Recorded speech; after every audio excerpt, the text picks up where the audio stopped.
এ দেখো ফুলুরি বলছিলে তাল ফুলুরি খাবে, খেয়ে বলো কেমন হয়েছে। তুলে খাও, খেয়ে বলো কেমন হয়েছে। এটা গোটা ভাঙো 2 হাতে করে, একদম নরম স্পঞ্জের মতো হয়েছে।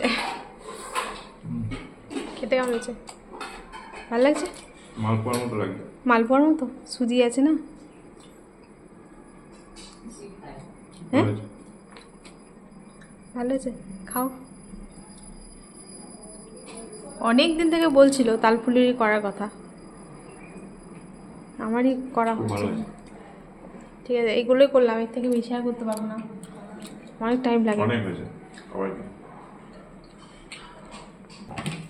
কালকে বাসি ঘুগনি দিয়ে আজকে মুড়ি খাওয়া যায়। তোমার মুড়ি থালা নেই, এই বাটিতে দিচ্ছি, মানে থালাতে ঠিক আছে দিয়ে দাও। দিয়ে দেবো এটা? না না না ভুল হয়ে গেল। চল করে আমি ক্যামেরার দিকে ছিলাম। তোমার দাদা থেকে উঠে আমি এটা এই দিদি এই ফোনটা মা তোমারটা পারবো।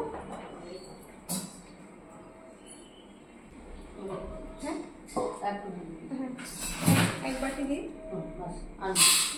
তুমি তোমার তো আমি তুলে নিচ্ছি করো।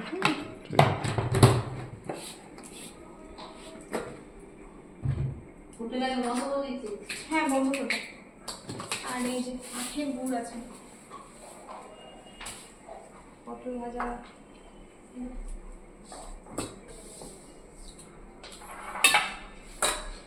সব ওই যে এটা পরে দিচ্ছি। ঠিক আছে, খুবই ভালো হয়েছে খেতে। ঠিক আছে চলো বসো, হাতা নিয়ে আসি। দিয়ে দাও আমাকে, থালায় দিয়ে দাও ঘুগনিটা।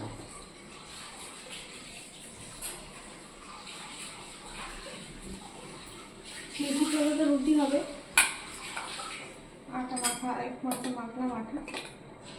ও তুমি জানো তুমি যেত মুড়ি দেখো তোলো তোলো এক বাটি তোলো তাহলেই হবে। এইটুকু হবে থাক। হ্যাঁ এসো ইয়েতে বাটি দিয়ে দিই তোমাকে ঘুগনিটা। না গরম হাত ধোয়া হয়ে গেছে, আসো তোমার পাতা দেবো। ইয়ে মিঠি আবার মিঠির জন্য আবার এই পনির বানানো আছে, মশলা রেডি আছে, ওর জন্য মনে একটু পনির করে দেবো। নাহলে কালকে ঘুগনি দিয়ে খাইনি, শুধু খেয়েছিল, বাটার দিয়ে একটু ভেজে দিয়েছিলাম ঘুগনিটা।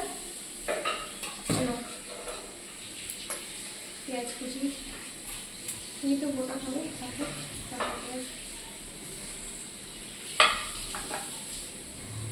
এই খাওয়া দাওয়া সেরে আবার রাতের রান্নার আয়োজন টুকটাক করতে হবে। চলো খেয়ে নাও, তারপর খাবো। ঠিক আছে চলে আসি, টাটা, পরে দেখা হবে।